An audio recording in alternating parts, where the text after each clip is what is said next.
Bismillahirrahmanirrahim.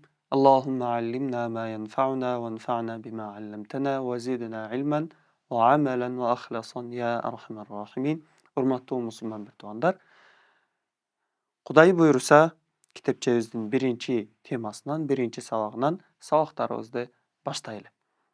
Sabaktardı başlardan murda ayta ketчү nerse, ar bir sabaktın başında же ayağında berilgen пайдалуу маалыматтардын бардыгын ошол учурда видеобузду, сабагыбызды токтотуп, ошол учурда эле жазып алып, андан ары улантып көрсөңүздөр жакшы болот буюрса. Анда эмесе, бисмилла деп баштайлы. Араб тилинде көпчүлүгүбүз билгендей эле 28 тамга бар. Кээ бир китептерде көргөн болсоңуздар керек, 29-чу же болбосо мурдакы окуткан устаздардан 29 тамга деп дагы бир тамганы, башкача айтканда лам алифти кошуп 29 тамга деп окучу элек. Бирок бизде бул жерде лам алифти алиф жана лам тамгасынын бирикмеси же болбосо эки тамганы бириктирип тамга кылып коюшкан деген кеп менен, деген сөзүбүз менен ал тамганы четке кагабыздагы 28 гана тамга бар деп окуйбуз. Эми араб тилинде 28 тамга бар экен. Жана ошондой эле биринчи биздин эң негизги сабагыбыз, бул сабак бизде сабактардын же болбосо китепченин негизи болуп саналат. Башкача айтканда фундамент деп айтсак деле болот. Тагыраагы бул сабакта биз көбүрөөк маалыматка эмес, көбүрөөк тамгалардын окулушуна, башкача айтканда практикалык түрдө сабакка басым жасаганыбыз туура болот.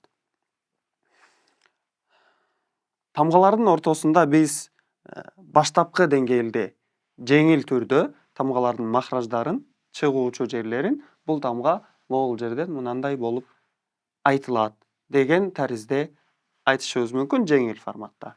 Бирок жалпысынан жөн гана практикага басым жасайбыз бул сабакта. Анда эмесе бисмилла. Бул тамга бизде сызык болуп жазылган тамга, бул алиф. Андан кийинкиси бул ба тамгасы. Андан кийин та. Андан кийин са. Андан кийин жим тамгасы. Ха, хо, дал, зал, ро, за, син, шин, сод, дод, то, во, айн, гойн, фа, коф, каф, лам, мим, нун, ха, вау, я тамгалары. Өзүңүздөр байкагандай, араб тилинде тамгалардын ар бир тамганын өзүнүн өзгөчөлүгү, өзүнүн айтылып чыга турчу жерлери болот. Башкача айтканда, араб тилиндеги ар бир тамгада өзүнүн чыгуучу жери бар жана ошол нерсени биз ошол чыгуучу жерини же болбосо эрежесин, шартын сактап окуганыбыз туура болот. Эми өзүңүздөр байкагандай, араб тилинде кээ бир тамгалар бизде жат көрүнгөндөй тилдин учу тишке тийип, башкача айтканда тиштелип айтылуучу тамгалар бар, тамакты кырып, же болбосо тамакты жеңил кырып, же болбосо тамакты кырбастан аба менен айтылуучу тамгалар бар. Ошондой эле араб тилинде жоон болуп окулуучу жана ичке болуп окулуучу тамгалар бар экен. Вот ушул нерсени биз жалпак тил менен түшүндүргөндө ушул нерсени билип алып эле калганын бардыгынын, калган бардык күчүбүздү же болбосо фокусубузду биз практикага бөлгөнүбүз туура болот бул сабакта. Анда эмесе бул тамгаларды кайра башынан бир сыйра практикалык түрдө окуп чыгайлы. Ал эми китепчени же болбосо араб тамгаларын такыр нолдон баштап аткан туугандарыбыз болсо, анда ушул тамгаларды биз окуп атканда окулуусун тамганын үстүнө карандаш менен жазып алсаңыздар, өзүңүздөргө бир аз жеңил болот. Бирок ал нерсени жазып алгандан кийин ошол бойдон эле окуй бериш керек жок, керек эмес. Тагыраак айтканда, башында унутуп калбаш үчүн бир сыйра жазып аласыз дагы, анан жаттаганга аракет кылыңыз. Бул нерсе сөзсүз жатталышы керек. Анткени бул тамга. Ал эми тамгадан сөз куралат, сөздөн сүйлөм куралат.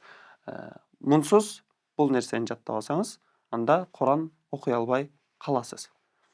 Андықтан башында жазып алсаңыздар болады, андан кейін жатташыңыздар шарт. Анда месе дағы бір сыйра оқып шықсақ.